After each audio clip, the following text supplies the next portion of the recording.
Welcome to the History Maths podcast. So the date is March 1912-86. Right. And the Scottish coast is just being battered by a violently intense storm. Yeah, it's the kind of weather that forces everyone indoors. But King Alexander III of Scotland, he's riding through the dead of night, determined to return to his new queen across the Firth of Forth. Which is incredibly dangerous in pitch black. And his guides actually lose him in the dark. They do. And somewhere along that treacherous coastal path at Kinghorn Ness, his horse stumbles. The king plunges down a steep, rocky embankment and breaks his neck. It's a single misstep in the dark. But it didn't just kill a monarch. No, it triggered an absolute geopolitical catastrophe. It plunged the British Isles into decades of relentless warfare, dynastic betrayals, and, heavy political manipulation. Completely. So we are taking a deep dive into the source material covering the wars of Scottish independence, spanning from 1296 to 1357. It's a massive, massive era to unpack. It is. And for you listening, when you look at the borders separating Scotland and England on a map today, you are essentially looking at lines that were drawn and solidified through the blood and tactical innovations of this very specific era. Yeah, it's a profound turning point. But to really grasp the severity of the crisis that followed the king's death, we sort of need to correct a common misconception first. Okay, what's the misconception? There's this tendency to view medieval Scotland and England as, perpetual enemies, like they were locked in constant border warfare since the dawn of time. Right, like it's just an eternal rivalry. Exactly. But the sources indicate a much more nuanced reality before 1296. During the reigns of Scottish monarchs like David I and William the Lion in the 12th century, the two realms were actually deeply integrated. Integrated how? Well, David I actually held extensive land south of the border. He routinely involved himself in English aristocratic politics. Oh, I see. Yeah. The ruling classes of both nations were largely Anglo-Norman, so they often held estates in both kingdoms, intermarrying, sharing a common cultural framework. So the idea of a hard, impenetrable border is really just a modern projection. It completely is. Scottish kings would even perform homage to the English kings. Well, wait, the sources are very clear that they were performing homage strictly for the lands they owned within England, right? Not for the Kingdom of Scotland itself. Yes, exactly. Scotland was recognized as a sovereign, independent realm. Right. And that distinction is just vital. Because feudal homage is a highly specific legal contract. Right. If a Scottish king held an earldom in England, he owed military service and loyalty to the English king for that specific earldom only. But the English monarchy repeatedly tried to blur that line. Constantly. They were always seeking legal precedents to claim overarching superiority, suzerainty over the entire Kingdom of Scotland. And a critical fracture point for that happens in 1174. Yeah, with King William the Lion of Scotland. He opportunistically invaded northern England during a rebellion against King Henry II. But he makes a tactical error. A huge one. He gets caught off guard in the mist, and he's captured at the Battle of Alnwick. And when you capture a king in the 12th century, you basically hold all the leverage. You hold every single card. Yeah. And Henry II exploited it ruthlessly. Right. To secure his release, William the Lion was forced to agree to the Treaty of Falaise. Under extreme duress, he swore fealty to Henry not just for his English lands, but explicitly for the Kingdom of Scotland. Effectively reducing a sovereign nation to a vassal state, a fiefdom of the English crown. Exactly. Henry even installed English military garrisons in key Scottish strongholds, like Edinburgh and Stirling, just to enforce the submission. But looking at the timeline of the sources, that status didn't hold. The Treaty of Falaise was canceled 15 years later. How exactly does a kingdom just buy back its sovereignty? It really comes down to the shifting priorities of the English monarchy. By 1189, King Richard I Richard the Lionheart is on the throne. And his sole focus is financing his participation in the Third Crusade. Exactly. Wars in the Holy Land required staggering amounts of silver. Richard needed liquidity fast, so he struck a deal. Right. In exchange for the massive sum of 10,000 marks, Richard issued the Quitclaim of Canterbury. This formally voided the Treaty of Falaise and released Scotland from its vassalage. So it was just a straight cash transaction. Pretty much. And following that transaction, relations stabilized significantly. By the mid-13th century, under the king who died on the cliff, Alexander III, Scotland experienced a really prolonged period of internal peace, agricultural growth, and economic stability. Which brings us right back to that stormy night in 1286. Right. Alexander III is dead. Both of his sons and his daughter had already passed away before him, so there are no surviving legitimate children. The Scottish throne is vacant, and the only direct heir is a 3-year-old girl living across the North Sea. Yeah, his granddaughter, Margaret. She was widely known as the Maid of Norway because her father was King Eric II of Norway. This is pretty much the textbook definition of a succession crisis. Absolutely. A minor female monarch residing in a foreign country presented a massive vulnerability for the state. So, to prevent the ambitious Scottish nobility from just fracturing into a civil war, they establish a provisional government of 6 guardians to rule the realm until Margaret came of age. And those guardians, they're trying to navigate this incredibly fragile situation. They decide that the best defense is a marriage alliance with their powerful southern neighbor. Right, which makes logical sense from a diplomatic perspective. It does. They negotiated the Treaty of Burnham in 1290, formulating a plan to marry the young Margaret to the infant son of King Edward I of England. But the Scottish negotiators were acutely aware of English territorial ambitions. The sources show they were very careful. Very careful. The treaty contained ironclad clauses guaranteeing that Scotland would remain a separate independent kingdom. It would retain its own distinct laws, liberties, and customs, completely free from English subjection. So it was meant to be a union of crowns, not an annexation. Exactly. But then the sources detail another tragedy. In September 1290, the young queen embarks on the voyage from Norway to Scotland. And she never makes it. No. She dies in the Orkney Islands, likely from severe seasickness or food poisoning. And with her death, the direct royal line of succession is just entirely extinguished. The throne isn't just vulnerable anymore, it's empty. And the power vacuum that resulted was absolute. 13 different individuals stepped forward as competitors to claim the crown, invoking various complex lineages. 13? That's a lot of claimants. It is, but the crisis quickly crystallized around 2 incredibly powerful, wealthy magnates, John Balliol and Robert Bruce the Elder. And they represented 2 distinct legal interpretations of inheritance, right? Right. Balliol based his claim on primogeniture. He traced his descent through the senior female line from a previous monarch, King David I. Okay, and Bruce? Bruce the Elder argued based on proximity of blood. He pointed out that he was a generation closer in descent to David I than Balliol was. So, with private aristocratic armies mobilizing and the threat of civil war just looming, the Guardians make a really fateful choice. They invite King Edward I of England to arbitrate the dispute. Yeah, they do. Now, let's unpack this decision. Because looking at it, it feels like asking a neighborhood mob boss to mediate a minor property line dispute between you and a neighbor. You hope he just looks at the deeds and makes a ruling. Right. Instead, he shows up with his enforcers, brings out an ancient cancel protection racket contract, and basically announces he actually owns both of your houses. Edward I doesn't just arrive to judge a legal case. He arrives at the border with an army. That analogy captures the coercive nature of his intervention perfectly.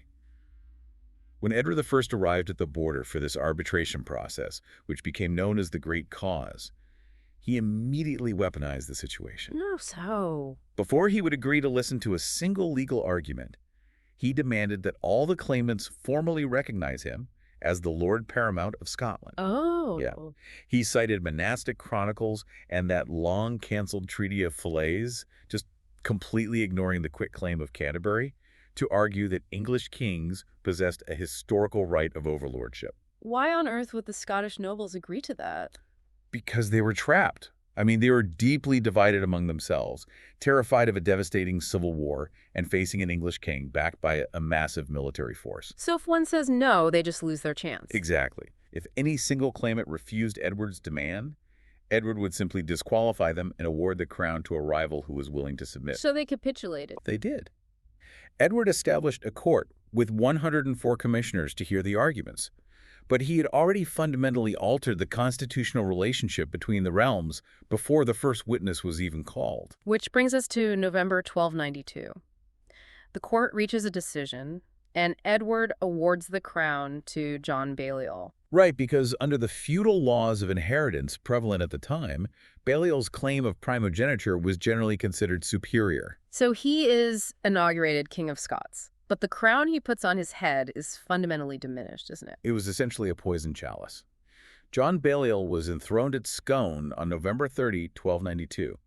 But Edward I immediately initiated a systematic campaign to undermine Balliol's royal authority. What did he do? First, Edward required King John to travel to Newcastle upon Tyne within weeks to perform homage, publicly acknowledging Edward as his feudal superior. Which is humiliating right out of the gate. Very. And then, Edward deployed a legal mechanism designed to humiliate the new king even further. He began encouraging Scottish subjects who were dissatisfied with legal rulings in Scottish courts to appeal their cases directly to him in London. Right. The sources mention the Macduff of Fife case specifically. That's a prime example. Let's look at the mechanics of this. Macduff loses a property dispute in the Scottish Parliament. Instead of accepting the ruling of his king, he appeals to Edward. Exactly. And Edward then summons King John Balliol to London to stand before the English Parliament and explain his own court's decision. I mean, he is treating a sovereign monarch like a regional middle manager whose decisions can just be overturned by corporate headquarters. The intent was to demonstrate absolute dominance. He wanted to strip Balliol of any judicial independence. But the breaking point really arrived in 1294. What happened then? Edward I was organizing a military campaign in Gascony, a region in modern-day France, to defend English continental holdings. He demanded that King John and the Scottish nobility provide knights, foot soldiers, and tax revenue for the English war effort. Now, under standard feudal law, asking a vassal for military service is standard practice. If you hold land from a lord, you fight for him. True, but the Scottish Council firmly believed their kingdom was not an English fief. Providing troops for a foreign war across the sea, that crossed a massive red line. So it triggers a constitutional crisis within Scotland. It does. The Scottish nobility realized Balliol was just too compromised to resist Edward effectively, so they essentially sidelined their own king. They took control. Yeah, they took control of the government and formed a council of 12 magnates to manage state affairs. And this council flatly refused Edward's demand for military service. And they didn't stop there. They initiated diplomatic outreach to Paris, forging a defensive pact with King Philip IV of France in October 1295. Right, the Old Alliance. Yes, the Old Alliance. The terms of the pact were incredibly explicit. If England attacked either France or Scotland, the other nation would invade England to create a two-front war. It was a very bold geopolitical maneuver, but it provided Edward I with the exact legal pretext he needed. Because he viewed his vassal as engaging in open rebellion. Exactly, conspiring with his primary enemy. So Edward I responds with just overwhelming military force. In March 1296, the English army crosses the border, and the first major target is Berwick-upon-Tweed. Right, and it is crucial to understand that Berwick wasn't just some border town. It was the wealthiest, most vital commercial port in Scotland at the time. So on March 30, 1296, Edward's forces breach the defenses, and the primary sources describing the sack of the town are horrific. The medieval chronicles detail a massacre of staggering proportions. While we must always treat medieval casualty figures with caution, accounts suggest that anywhere from 7,000 to 15,000 residents and garrison members were slaughtered over a period of days. That is brutal. The violence was entirely indiscriminatory. Edward intended to inflict a psychological trauma so deep that the rest of the kingdom would simply submit out of terror. And it seems to work initially. A month later, on April 28, the main Scottish army is decisively crushed at the Battle of Dunbar. Yeah. King John Balliol realizes his position is untenable. In July 1296, he surrenders to Edward. And the English king forces him to officially abdicate.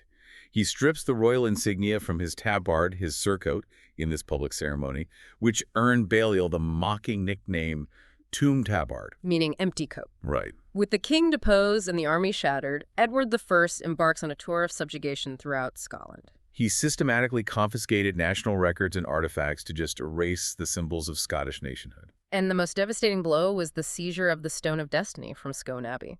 Definitely. For centuries, Scottish kings had been inaugurated while seated upon this sacred stone. Edward removed it and sent it south to Westminster Abbey, physically demonstrating that the line of independent Scottish kings was terminated. To lock down the country, Edward forces the Scottish elite to submit in writing. Over 1,800 nobles, clergy members, and significant landowners are compelled to sign documents pledging absolute fealty to him. The Ragman Rolls. Yes, the Ragman Rolls. Edward installs a network of English sheriffs and military officials to govern the territory, effectively annexing Scotland. So from his perspective, the Scottish question is permanently answered. He certainly thought so. Yet the heavy-handed occupation, which was characterized by high taxation and the sheer arrogance of English officials, rapidly generated a volatile resistance. Which didn't take long to surface. Not at all. By the spring of 1297, organized rebellions were erupting. The resistance was fractured initially, though. In the north, it was spearheaded by Andrew Moray. In the south, William Wallace emerged as a central figure. We really need to pause here and address the mythology surrounding William Wallace, because the popular narrative often frames him as this lone, destitute peasant who emerged from the mud to single-handedly dismantle the English Empire. Right, but the historical sources paint a completely different picture. What do they show? The archival evidence indicates Wallace was actually a minor nobleman, a knight, or the son of a knight. He possessed military training, understood tactics, and was literate. So not a peasant at all. Not at all. Furthermore, he was absolutely not the sole architect of the resistance. Andrew Moray's campaign in the north was arguably more organized and successful in its early stages. Really? Yeah, Moray was systematically recapturing key castles and driving English officials out of the region. That's interesting. Now, if we look at the social dynamics of the rebellion, what is striking is the absence of the high nobility. Where are the great earls and the magnates during this uprising? They are caught in a serious web of conflicting interests. Many of the highest-ranking Scottish nobles held extensive, lucrative estates in England. If they openly joined a rebellion against Edward I, they risked the immediate confiscation of their English lands and potential execution for treason. So they hesitate. Their hesitation created a major leadership vacuum. Wallace and Moray stepped into that void, mobilizing the lesser nobility, the clergy, and the common people who suffered directly under the English administration, but didn't have cross-border estates to protect. So the northern and southern forces eventually merge, and this sets the stage for a massive confrontation. The Battle of Stirling Bridge on September 11, 1297. Yes. The English army is commanded by John de Warenne and the deeply unpopular treasurer, Hugh de Cressingham. They command a formidable force of roughly 9,000 to 12,000 men anchored by heavy cavalry. A huge force for the time. And the Scottish army is significantly smaller, perhaps 5,000 to 6,000 men, consisting overwhelmingly of foot soldiers armed with spears. And on paper, an infantry force should be decimated by heavy cavalry in this era. But Moray and Wallace neutralized the English numerical and technological advantages by weaponizing the terrain itself. How did they do that? To engage the Scottish army, the English forces had to cross the River Forth, and the only crossing point was a narrow wooden bridge that could accommodate only 2 or 3 horsemen riding abreast. Let's visualize the mechanics of this. The Scottish commanders position their men on the high ground, the Abbey Craig, overlooking the bridge. They watch as the English army begins to cross. Right. The English vanguard, including the heavy cavalry, slowly files over the bridge and begins to form up on the marshy ground on the Scottish side. And the Scottish army just waits. They wait until a significant portion of the English force has crossed enough to inflict massive casualties, but not so many that the Scottish infantry would be overwhelmed. The timing is impeccable. It really was. Before the English vanguard could fully organize their battle lines in that confined space, the Scottish spearmen launched a rapid, disciplined charge down the slope. Just crashing into them. Exactly. They struck the disorganized English formations, driving them back toward the river and completely cutting off access to the bridge. The physical reality of this moment must have been terrifying. You have thousands of heavily armored men and horses trapped in a bottleneck. It was chaos. The English soldiers on the far side of the river realize their vanguard is being slaughtered, and they attempt to push across the bridge to reinforce them. But the bridge itself simply cannot handle the structural strain. The wooden structure just collapsed under the sheer weight of the panicked men and horses. Thousands of English soldiers were trapped on the northern bank and killed, while countless others drowned in the river under the weight of their own armor. And among the dead was the English treasurer, Hugh de Cressingham. Yes, the victory was absolute. It shattered the aura of English military invincibility, forced the remaining English forces out of central Scotland, and resulted in Wallace and Moray being appointed as the joint guardians of Scotland. But the victory comes at a severe cost. Moray is gravely wounded during the battle and dies shortly afterward, leaving Wallace to govern the realm alone. And meanwhile, King Edward I, receives word of the disaster at Stirling Bridge while campaigning in Flanders. And he is enraged. Beyond enraged, he secures a truce in Europe, returns to England, and immediately begins organizing a massive punitive expedition. Which culminates in the Battle of Falkirk in July 1298. Right. Wallace knew he could not defeat Edward's massive army in a conventional engagement, but political pressure likely forced him to offer battle. So he positioned his army on a slight elevation, protected in part by a marshy area to the front. And to counter the devastating power of the English heavy cavalry, Wallace organized his infantry into 4 massive schiltrons. We hear the term schiltron frequently in this era. How does this formation actually function on a physical level? Well, a schiltron is a dense circular or oval formation of infantrymen. The men in the outer ranks kneel, bracing the butts of their long spears pikes, essentially into the ground, pointing the tips outward. Okay. The men in the ranks behind them level their spears over the shoulders of the men in front, so it creates this impenetrable, bristling wall of wood and iron. And how does that stop cavalry? Equine psychology plays a crucial role here. A horse, no matter how well trained, has a strong survival instinct and will generally refuse to charge directly into a solid, unyielding object. Right. It's not going to impale itself on purpose. Exactly.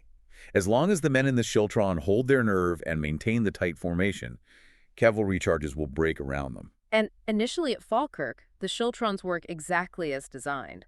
The English heavy cavalry charges, but the Scottish spearmen hold the line, repelling the initial assaults. Yes, but Edward I is a seasoned, adaptive military commander. When the cavalry fails to break the formations, he alters his tactical approach. He brings out the archers.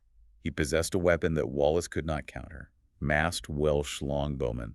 After the cavalry withdrew, Edward ordered his archers to advance. And the Scottish cavalry couldn't stop them. Well, the Scottish light cavalry, which might have been able to scatter the archers, mysteriously withdrew from the battlefield early in the engagement. Why? It could have been due to noble infighting or simply recognizing the overwhelming odds, but it left the Scottish infantry completely exposed. The mechanics of this phase of the battle are brutal. The schiltron relies on density to stop cavalry, but that same density makes it the perfect target for archers. Exactly. The Scottish spearmen cannot move without breaking the formation, so they just have to stand there as volleys of arrows rain down on them. The arrow storm tore massive gaps in the Scottish lines. Once the cohesion of the schiltrons was shattered and the spearmen began to falter, Edward ordered his heavy cavalry to charge back in. And they exploited the gaps. Riding down the broken infantry, yeah. The battle turned into a catastrophic defeat for the Scots. The casualty estimates point at the thousands dead, essentially wiping out the core of the Scottish military capacity. Following the disaster at Falkirk, Wallace resigns his position as guardian. The formal resistance struggles on under different nobles, but Wallace himself vanishes into the shadows. He spent the next several years conducting a grueling guerrilla war, just constantly evading English patrols. Meanwhile, the Scottish political elite, exhausted by years of conflict and the continuous confiscation of their lands, slowly begin to submit to Edward. And the end for Wallace came through betrayal. In August 1305, he was captured near Glasgow by a Scottish knight loyal to Edward, Sir John Menteith. And he's sent to London. Transported to London, subjected to a show trial, and condemned for treason. A charge he actually denied. He did. He stated he could not be a traitor to Edward because he had never sworn fealty to him. But he is executed anyway. Executed with the utmost brutality designed for traitors. Yeah. Hanged, drawn, and quartered, with his remains displayed across the kingdom as a warning. Edward I then implemented a new ordinance for the governance of Scotland, believing the subjugation was finally complete. But the peace lasts barely 6 months. The entire political landscape is upended by a single act of violence. We turn now to the emergence of Robert the Bruce, the grandson of the man who competed against John Balliol in the Great Cause. Right. Up to this point, Bruce's loyalties have been incredibly complex. How so? He fought alongside Wallace, submitted to Edward to protect his massive family estates, and rebelled again. It was a lot of back and forth. But by early 1306, Bruce decides it is time to make a definitive bid for the Scottish throne. But there is a massive obstacle standing in his way. John III Comyn, known as the Red Comyn. John Comyn was arguably the most powerful magnate in Scotland. He possessed his own strong claim to the throne, extensive land holdings, and a massive network of armed retainers. He had also served as a guardian, right? Yes, and a stalwart leader of the resistance against the English. Any attempt by Bruce to seize the crown required an accommodation with Comyn. So the two men arranged a meeting on February 10, 1306, at Greyfriars Church in Dumfries. The sources indicate the meeting devolved into a heated argument. The exact words spoken are lost to history, but the outcome is documented. Bruce draws his dagger and strikes Comyn down right in front of the high altar. It is difficult to overstate the gravity of this action in a medieval context. Yeah, murdering a powerful political rival is dangerous enough. But murdering him within the sacred precincts of a church is a profound violation of ecclesiastical law. It's considered a sacrilege. The religious and social ramifications were immediate. Pope Clement V excommunicated Robert the Bruce. Let's consider the mechanics of excommunication. Because it's not just a religious sanction, it is a social and political death sentence. Absolutely. An excommunicated person is cut off from the sacraments, their oaths are considered void, and essentially anyone is legally permitted to kill them without facing legal consequences. Furthermore, the murder violently fractured the Scottish nobility. The Comyn family and their vast web of allies demanded blood vengeance. They sided with the English. Immediately. They aligned themselves with the English administration, transforming the conflict from a straightforward war of independence into a brutal civil war layered on top of an occupation. Bruce realizes he has crossed a line of no return. He can't seek forgiveness. His only path forward is to seize the ultimate authority. He rushes to Scone and is hastily inaugurated King of Scots on March 25, 1306. And the circumstances of the coronation are telling. He is crowned by Bishop Lamberton of St. Andrews and Countess Isabella of Fife. Which is significant. Highly significant. It demonstrates that despite the murder and the excommunication, significant elements within the Scottish Church and the nobility recognized that Bruce was the only figure capable of leading the realm. They chose to support his claim out of sheer political necessity. But the reality of his kingship is incredibly precarious. Within months, his forces are surprised and routed by an English army at the Battle of Bannockburn in June 1306. Bruce is forced to flee into the wilderness with just a small band of followers. He spends the winter as a fugitive, likely hiding in the Hebrides or off the coast of Ireland. Meanwhile, the English capture and execute his brothers and imprison his wife, daughter, and sisters in harsh conditions. It was the lowest point of his life. The sheer resilience required to continue is staggering. He is an excommunicated king with no army, hunted by the English military machine, and targeted by powerful Scottish factions. Yet, when Bruce returns to the Scottish mainland in 1307, he brings with him a fundamentally altered military doctrine. He realizes that trying to fight the English in conventional pitched battles on open fields is suicide. He adopts asymmetric warfare. Let's delve into the mechanics of his scorched earth strategy. It sounds simple, burn everything, but the implementation requires immense discipline. It really does. The objective of scorched earth was to deny the English army the logistical infrastructure required to sustain an occupation. So they destroyed crops, slaughtered livestock, and burned villages ahead of advancing English columns. Right. Because the English supply trains could not carry enough food to sustain their massive armies, forcing them to rely on foraging. By destroying the local resources, Bruce essentially starved the English forces out of the country. And his approach to fortifications is completely counterintuitive. In medieval warfare, castles are the ultimate prize. You capture a castle, you garrison it with your own men to control the surrounding territory. But Bruce does the exact opposite. Because castles are static defenses. They require large garrisons, constant supplies, and are vulnerable to siege engines. Right. Bruce knew he did not have the manpower or the siege equipment to hold castles against the English in the long term. Therefore, when his forces successfully captured a stronghold, they employed a policy known as slighting. Meaning they destroyed them. They would physically dismantle the defenses, collapsing the curtain walls, filling in the wells, burning the gates. They destroyed their own national infrastructure to ensure the English could never utilize those strongholds as safe havens or supply depots. This ruthless strategy begins to yield results. Bruce secures a vital victory at Ladouin Hill in May 1307, where he uses the boggy terrain and ditches to funnel the English cavalry into a narrow front where they are neutralized by his spearmen. And then he turns his attention inward, launching a devastating campaign in the north against the Commons and their allies. Which culminates in his victory at the Pass of Brander in 1308, effectively neutralizing internal opposition. And the strategic landscape shifted dramatically in July 1307. King Edward I, the driving force behind the subjugation of Scotland, died of dysentery while marching north for yet another campaign. The English crown and the prosecution of the war passed to his son, Edward II.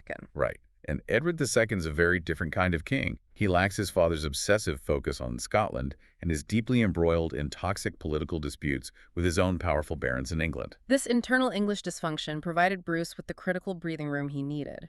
Over the next several years, Bruce systematically dismantled the remaining English presence in Scotland, slowly reducing isolated garrisons while avoiding major confrontations with the main English field armies.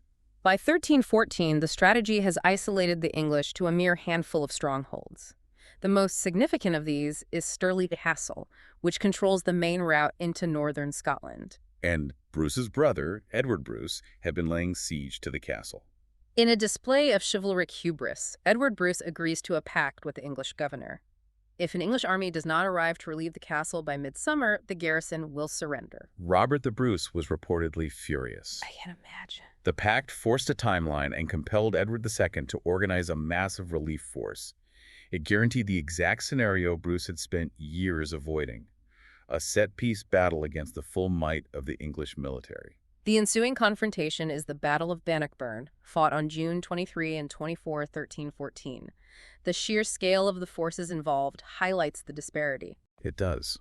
Edward II leads an army of roughly 15,000 to 20,000 men, equipped with the finest armor and backed by a massive contingent of heavy cavalry. And Robert the Bruce. He commands perhaps 6,000 to 10,000 men, overwhelmingly light infantry armed with long spears. Recognizing he could not survive a confrontation on open ground, Bruce carefully selected the battlefield to neutralize the English cavalry.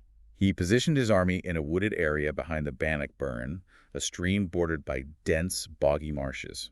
Furthermore, he ordered his men to actively modify the terrain. They dug pits, right? Hundreds of small pits known as pots, concealed with branches and grass, designed to break the legs of charging war horses. The first day of battle is characterized by skirmishes.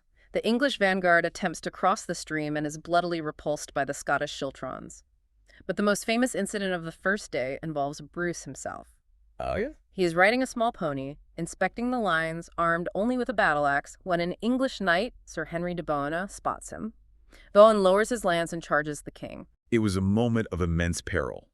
If Bruce had been killed right there, the entire Scottish cause would likely have collapsed on the spot. But Bruce holds his ground. He held his ground until the final moment, maneuvered his pony out of the path of the heavy warhorse, stood up in his stirrups, and brought his axe down with such force that it split Bowen's helmet and skull completely in two. Shattering the axe handle in the process. Exactly. The psychological impact of that duel on the morale of both armies. So the English heavy cavalry was completely disorganized, trapped in the narrow space between the streams and the advancing Scottish pikes. Trapped is the word. How does the physics of the battle play out in that confined space? Heavy cavalry requires distance to build momentum for a shock charge. The English knights were too closely packed to generate speed. When they did manage to spur their horses forward, they simply impaled themselves on the advancing wall of spears. So the terrain funneled more and more English soldiers into a killing zone where they could not maneuver. Precisely. What about the archers? Because they destroyed the schiltrons at Falkirk. The archers were deployed poorly, stuck behind their own struggling cavalry, unable to fire effective volleys without hitting their own men. Oh, I see. And when a contingent of archers did manage to maneuver to the flank and begin firing into the Scottish lines, Bruce deployed a small, dedicated reserve force of light cavalry to swiftly charge and disperse them. So deprived of archer support, the English heavy cavalry was just ground down by the relentless forward pressure of the Scottish pikes. The English lines finally buckle under the pressure. The retreat turns into a catastrophic rout. Men drown in the streams trying to flee. King Edward II is escorted off the field, barely escaping capture. He rides relentlessly south, eventually securing a boat from Dunbar to reach safety in England. The English suffer thousands of casualties. It is an unmitigated disaster for the English crown. Militarily, the victory at Bannockburn solidified Bruce's grip on the kingdom. He controlled the territory. However, Edward II flatly refused to recognize Scottish independence or Bruce's royal title. Therefore, the war shifted from the battlefield to a sustained campaign of economic pressure and diplomatic maneuvering. Bruce authorized persistent, devastating raids into northern England, extracting protection money from English counties to drain the English treasury. Simultaneously, they launch a sophisticated diplomatic offensive aimed at the papacy in Avignon. The goal is to convince the Pope to lift Bruce's excommunication and formally recognize him as the lawful king. And this effort produces one of the most famous documents in medieval history, the Declaration of Arbroath, dated April 6, 1320. The document is a masterpiece of political rhetoric, drafted as a letter from the Scottish nobility to Pope John XXII. It constructs a complex historical narrative, asserting that the Scottish people possess an ancient, unbroken sovereignty. But the core significance of the declaration lies in its articulation of the relationship between the king and the community of the realm. Let's analyze the proto-democratic language in the text, because it's quite notable for the 14th century. It explicitly states that Robert the Bruce holds his position by divine providence, by right of succession, and crucially by the due consent and assent of the people. Right. The most revolutionary clause asserts that if Bruce were to submit the kingdom to English domination, the nobles would immediately drive him out as a subverter of their rights and choose another king to defend their liberties. They are essentially telling the Pope that the king is an executive officer appointed to defend the state, and if he fails in that duty, he can be fired. Yes. That directly contradicts the contemporary doctrine of absolute divine right monarchy. Exactly. The implications were profound. And it's important to recognize that the Scottish intellectuals drafting this document were operating within a broader European context. How so? Historians note striking ideological parallels between the Declaration of Arbroath and a document drafted 3 years earlier, the 1317 Irish Remonstrance. Okay, I see. In the Remonstrance, Irish leaders appealed to the papacy, using similar arguments regarding ancient sovereignty and tyrannical oppression to protest English expansion. The Scots and the Irish were sharing legal and intellectual frameworks to construct a unified resistance narrative against English imperialism. The combined pressure of the diplomatic campaign, the relentless cross-border raids, and severe internal political chaos in England eventually forces a resolution. In 1327, Edward II is deposed in a palace coup, Orchestrated by his wife Isabella of France and her ally, Roger Mortimer. The new regime, acting on behalf of the young King Edward III, concludes that the war in the north is unwinnable and financially ruinous. They seek peace. On March 17, 1328, the Treaty of Edinburgh-Northampton is finalized. And the terms represent a total capitulation by the English government. Completely. England formally recognizes the complete independence of the Kingdom of Scotland, acknowledges Robert the Bruce as the rightful King of Scots, and explicitly renounces all historical claims of feudal overlordship. The First War of Independence ends in total victory. Robert the Bruce achieved what seemed impossible. But the stability he fought so hard to secure evaporates almost instantly. Bruce dies the following year, in 1329. The crown passes to his son, David II, who is only 4 years old. The governance of the realm falls to a series of guardians who lack Bruce's authority and military genius. This transition created a profound vulnerability, and the political landscape in England had shifted once again. By 1332, the young Edward III had overthrown the regency of his mother and Mortimer, taking personal control of the English government. And Edward III was deeply ambitious. He harbored a fierce resentment regarding the Treaty of Northampton, which the English public derided as the shameful peace. So Edward III finds a willing instrument to destabilize Scotland in a group known as the Disinherited. Let's explain who these individuals are. The Disinherited were a faction of powerful nobles whose families had supported John Balliol or the English crown during the First War. When Robert the Bruce consolidated his power, he confiscated their extensive Scottish estates and redistributed them to his loyal supporters. So these men had spent decades nursing grievances, determined to reclaim their ancestral lands. Right. And the figurehead for the Disinherited is Edward Balliol, the son of the deposed King John Balliol. In August 1332, with the tacit backing and financial support of Edward III, Edward Balliol, and a relatively small force of about 1,500 disinherited nobles, launched a seaborne invasion of Scotland. The Scottish government hastily mobilized an army of several thousand men, commanded by the new guardian, Donald, Earl of Mar, to intercept the invaders at Duplin Moor on August 11, 1332. And the ensuing battle is a crucial study in military evolution. It really is. The English forces were vastly outnumbered, but they employed a radically different tactical doctrine that would define warfare for the next century. How exactly do 1,500 men defeat an army 5 times their size? It began with a daring night attack across a river, striking the Scottish camp in the darkness and causing mass confusion. Okay. When the sun rose, the main Scottish army formed up their traditional schiltrons and advanced. But Balliol's forces had deployed defensively. They positioned their dismounted men-at-arms, heavily armored knights fighting on foot in the center of the line. On the flanks, they pushed their longbowmen forward, creating a concave or U-shaped formation. The physical mechanics of this trap are devastating. As the Scottish schiltrons advance toward the dismounted knights in the center, they are marching directly into a funnel. Precisely. As they entered the concave formation, the Scottish spearmen were subjected to intense, enfilading fire from the longbowmen on both sides. To escape the arrow storm on the flanks, the men on the edges instinctively pressed inward toward the center of their own formation. And this creates a fatal crowd crush. The sources describe men suffocating to death in the center of the schiltron without ever being struck by an arrow or a sword. It's awful. The formation compresses so tightly that the men can't breathe or lift their weapons. The Scottish army is annihilated. The English had learned the brutal lessons of Bannockburn. They realized that sending heavy cavalry to charge into a wall of pikes was disastrous. Right. However, establishing a solid defensive corps of dismounted knights to hold the line, while massed archery dismantled the enemy formations from a distance, proved devastatingly effective. This tactical paradigm is cemented a year later. After the victory at Duplin Moor, Edward Balliol is briefly crowned king, but he lacks broad support and is quickly forced to flee back to England. So Edward III decides to drop the pretense of a proxy war and launches a full-scale invasion, besieging the critical border town of Berwick. A massive Scottish relief army marches to break the siege, leading to the Battle of Halidon Hill on July 1933. Halidon Hill was essentially a repetition of Duplin Moor, executed on a much larger scale.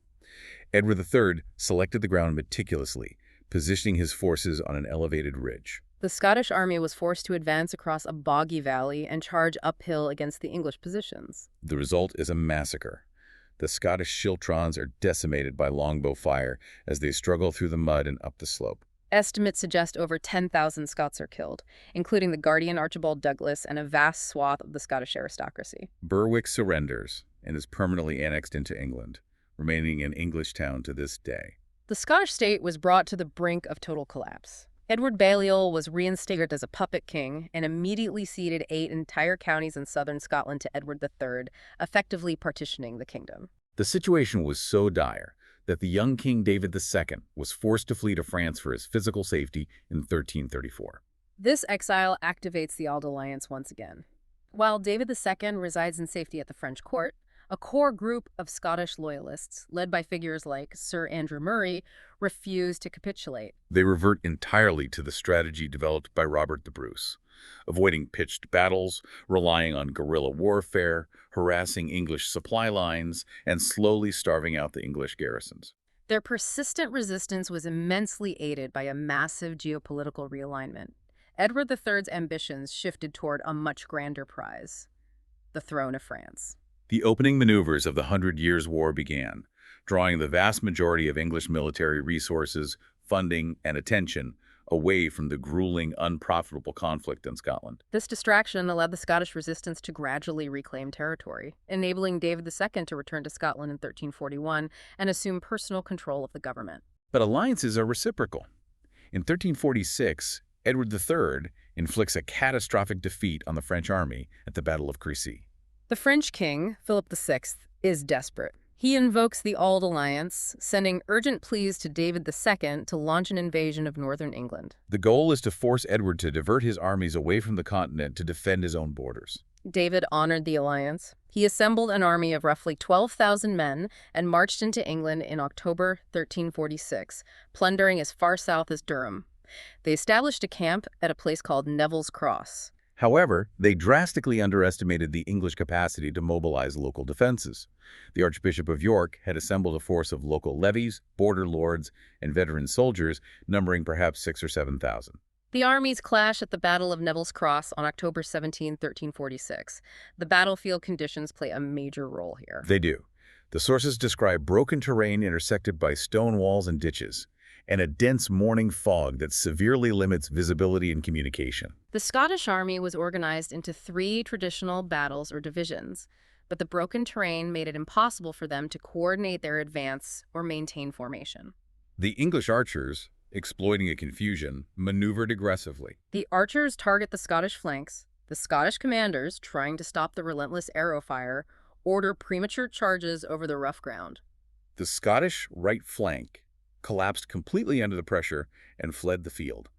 The English forces then methodically enveloped the center and the left divisions. The casualties were horrific, wiping out a significant portion of the nobility once again. In the brutal close-quarters combat, King David II was severely wounded, shot in the face with 2 arrows, and captured by English soldiers. The king is transported to London, paraded through the streets as a trophy, and imprisoned in the Tower of London. He will spend the next 11 years as a captive of the English state. His absence creates a massive leadership void in Scotland, which is filled by his nephew, Robert the Steward. The war degenerated into a grinding, miserable stalemate characterized by border raids and skirmishes. England, severely weakened and depopulated by the arrival of the Black Death in 1348, lacked the manpower and resources to launch a final conquest of Scotland. Conversely, Scotland, impoverished, leaderless, and also reeling from the plague, lacked the military capacity to expel the remaining English garrisons from the southern counties. It becomes a war of sheer exhaustion. Eventually, complex diplomatic negotiations for David's release begin to make progress. On October 3, 1357, the Treaty of Berwick is formally signed. The treaty secured the release of David II, but the financial terms were punitive. Very punitive. Scotland was forced to agree to a ransom of 100,000 merks, which equated to roughly £66,000 sterling, to be paid in 10 annual installments. During the 10-year payment period, a strict truce was to be maintained. While the treaty did not explicitly demand that David acknowledge English overlordship, the crushing economic burden functioned as a highly effective instrument of indirect subjugation. Let's consider how a medieval state actually generates that kind of capital. You have an agrarian society that has been subjected to decades of scorched earth warfare, followed by the catastrophic mortality of the Black Death. Right. The Scottish government has to implement massive taxes on wool exports and basic agricultural produce to meet the installments. The burden fell disproportionately on the peasantry and the merchant class, draining capital out of the domestic economy and stifling any potential for recovery. The Scottish crown managed to pay the first few installments through extreme taxation, but eventually fell into arrears. This ongoing debt provided the English monarchy with constant diplomatic leverage to interfere in Scottish affairs for decades. Which brings us to the necessity of evaluating the long-term systemic impacts of this conflict. Structurally and economically, the devastation inflicted upon Scotland was profound. Decades of armies marching back and forth, employing scorched earth tactics, burning crops, slaughtering livestock, and destroying infrastructure shattered the agrarian base. The vibrant economic growth, urbanization, and international trade networks that had flourished during the 13th century were entirely halted. But the impact on the development of the English state was equally profound, particularly concerning the constitutional structure of government. Right. The sheer, unprecedented cost of financing continuous, massive military campaigns on multiple fronts, Scotland, Wales, and France, pushed the English monarchy to the brink of bankruptcy. To generate the necessary revenue, kings like Edward I and Edward III were forced to frequently seek extraordinary taxation. And a king cannot simply demand taxes. He must secure the consent of the realm. Exactly. To legitimize these levies, the monarchy had to regularly summon Parliament. And crucially, they had to include representatives of the broader community, the knights of the shires and the burgesses of the towns, because they were the individuals possessing the wealth necessary to fund the wars. This constant necessity for consultation institutionalized Parliament's authority to grant taxation in exchange for the redress of grievances, fundamentally accelerating the evolution of representative government in England. The wars also fuel an intense, ongoing historiographical debate among modern scholars. We have to ask, was this conflict genuinely a war of national identity, where the Scottish people rose up collectively to defend their sovereign nation? Or was it primarily a violent dynastic dispute among a transnational Anglo-Norman aristocracy who were simply maneuvering to protect their personal wealth and titles? This is a complex analytical question. The argument emphasizing the dynastic nature of the conflict points out that the initial succession crisis in 1290 was entirely focused on which aristocratic family possessed the legal right to rule. Many of the central figures, including Robert the Bruce and John Balliol, held extensive estates in both kingdoms. Their allegiances frequently shifted based on strategic calculations regarding how best to protect their personal inheritances. The disinherited faction in the 1330s were explicitly fighting to reclaim private property, not fighting for an abstract concept of nationhood. On the other side of the debate, the national identity argument highlights the rhetoric utilized during the conflict and the mass mobilization of the wider population. Documents like the Declaration of Arbroath articulate a highly sophisticated, coherent concept of a distinct Scottish nation possessing an inherent right to sovereignty that supersedes the authority of any individual monarch. Furthermore, leaders like William Wallace and Andrew Moray successfully mobilized tens of thousands of commoners, people who possessed no castles or cross-border estates to protect, but who actively chose to fight and die for the concept of an independent Scotland against external oppression. The most accurate historical interpretation likely requires synthesizing both perspectives. The conflict undoubtedly originated as a complex feudal and dynastic dispute over inheritance. However, the shared generational trauma of resisting a brutal external occupation forged a cohesive collective identity. The persistent English attempts to subjugate the territory inadvertently forced the inhabitants of Scotland to define themselves forcefully as a unified community in direct opposition to England. And we must acknowledge that the historical narratives forged in this era continue to resonate powerfully today. The rhetoric of the Declaration of Arbroath, specifically its emphasis on the sovereignty residing in the community of the realm rather than the monarch, is frequently cited in modern political discourse regarding Scottish nationalism and the campaigns for independence referendums. It is important to contextualize that observation. Contemporary political movements certainly draw upon the historical imagery, terminology, and emotional resonance of the Wars of Independence to frame modern arguments concerning self-determination and constitutional arrangements. However, our analysis here is strictly focused on the medieval source material. We are simply reporting on how this 14th century history is utilized in present-day debates, taking absolutely no position on contemporary political issues, modern nationalism, or the outcomes of any democratic referendums.